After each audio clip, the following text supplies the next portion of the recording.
SEF, senhor presidente Lewandowski, presidente Renan, colegas senadoras e senadoras. Presidente Dilma, acompanhei o seu primeiro mandato como senadora e presidente da CNA, mas de perto, porque a senhora fez da CNA a maior representação de classe do país, um poderoso instrumento de informação técnica e de orientação ao seu governo. Não votei na senhora em 2010, mas em 2014 tive a certeza do seu compromisso com o Brasil. Fui sua ministra da Agricultura com muito orgulho, a primeira mulher ministra da Agricultura deste país, por 1 ano e 4 meses. E a sua sensibilidade com os problemas do setor e o seu compromisso com a solução de tudo o que tive a chance de lhe apresentar foram definitivos para que eu tivesse a certeza absoluta que a senhora é a presidente que mais atenção deu ao agronegócio brasileiro nas últimas 3 décadas. Uma atenção que se traduziu em ações, não só em palavras, em resultados. A senhora me deu uma orientação clara quando me fez o convite honroso para o Ministério da Agricultura.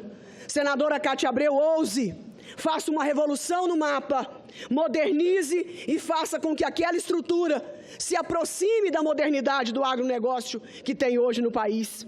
Tive autonomia total para escolher a minha equipe técnica e os melhores do país foram convocados. O Plano Safra, antes do seu governo, era elaborado pelo Ministério da Fazenda e o Ministério da Agricultura era um simples coadjuvante que apenas aplaudia ou ficava com raiva do resultado. A senhora elevou o Ministério da Agricultura ao primeiro escalão da esplanada dos ministérios. Saímos de coadjuvantes para sermos protagonistas na definição das nossas propostas, dos nossos problemas e desafios.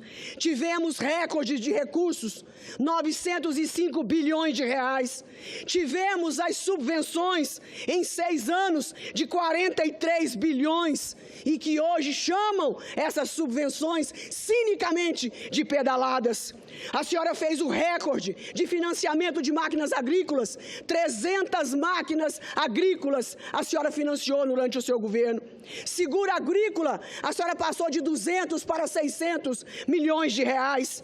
A produção de grãos elevou-se, porque elevou na mesma proporção o volume de crédito que a senhora disponibilizou aos produtores. Gastou 43 bi em subvenção, mas no mesmo período o Brasil produziu 3 trilhões de reais de valor bruto da produção. 43 bi para 3 trilhões de riquezas e empregos para o nosso país. Agricultura de baixo carbono, 15 bilhões de reais. Mas não posso deixar de me lembrar do seu esforço e empenho pessoal em tirar os produtores rurais da criminalidade através da mudança do Código Florestal brasileiro. Eu fui testemunha de que a senhora comandou pessoalmente uma luta que criminalizava, humilhava, denegria a imagem dos produtores rurais por mais de 15 anos. Criou, por último, na saída do seu governo, a medida provisória que trata dos certificados de recebíveis, que será um dos maiores instrumentos de crédito lastreado em dólar, sendo aqui relatado por um senador da base do governo e deverá ser aprovada.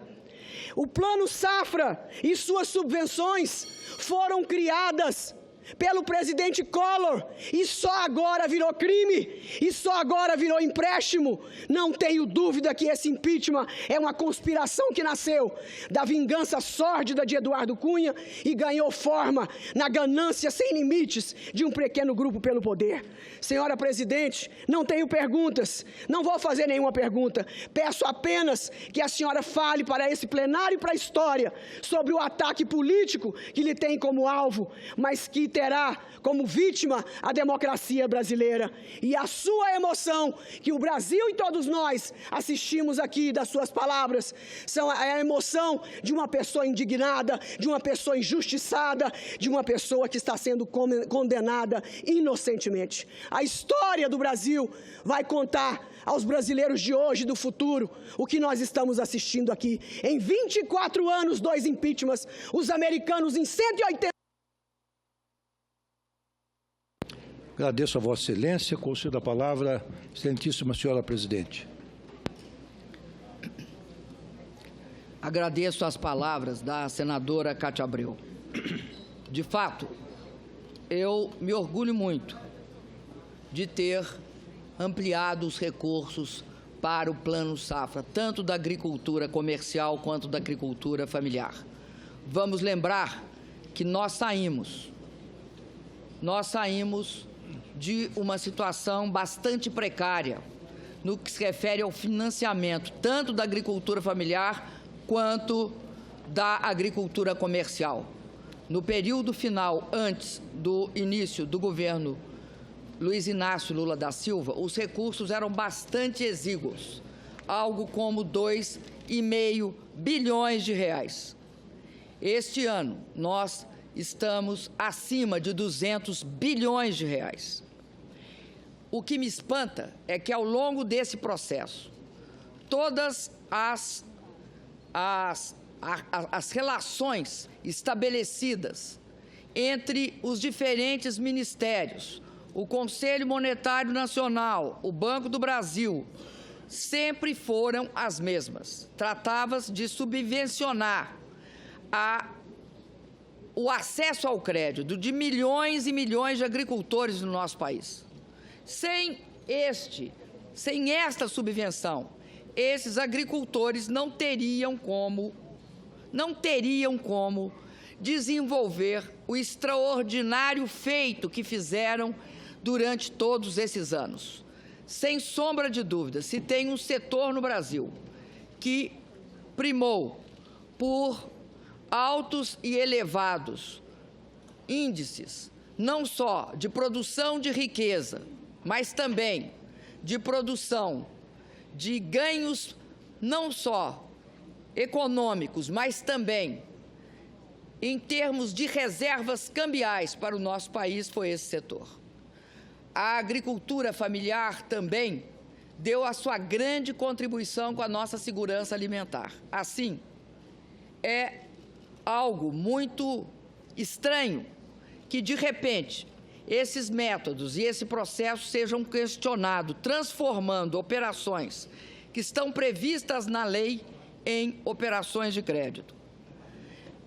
Eu acredito que esse é um processo que coloca em causa o futuro do país.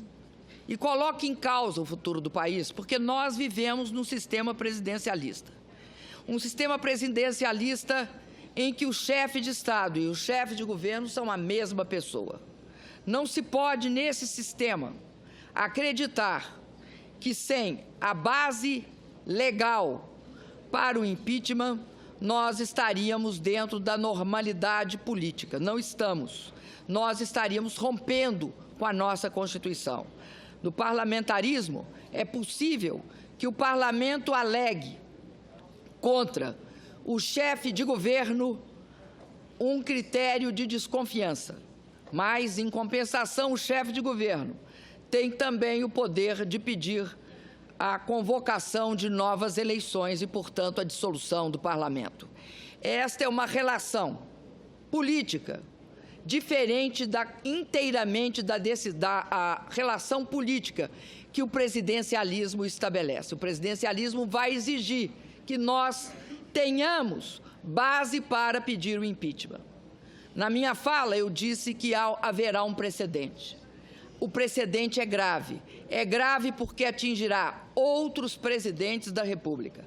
Mas, sobretudo, é grave porque atingirá governadores e prefeitos eleitos agora, a partir de agora, sem base em questões juridicamente fundadas. Será possível afastar governantes das suas funções.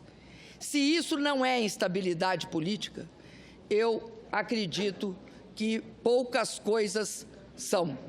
Esta talvez seja a intrínseca instabilidade política dentro do presidencialismo. Aliás, o presidencialismo é acusado de gerar instabilidade política. Por isso que na teoria política sempre se coloca uma questão.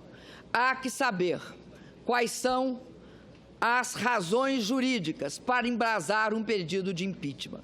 porque, caso contrário, você estaria dando uma solução que, ao invés de diminuir a crise, a amplia, a aumenta e a torna uma crise quase estrutural. A instabilidade se instala.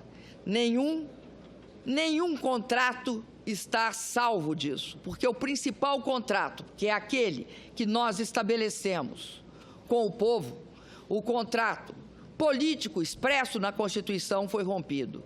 Qualquer contrato também, a partir daí, pode ser rompido. É por isso que se instaura a instabilidade jurídica e a pouca segurança jurídica dos contratos existentes. Muito obrigado, senadora. Muito obrigado, senhor presidente Lewandowski.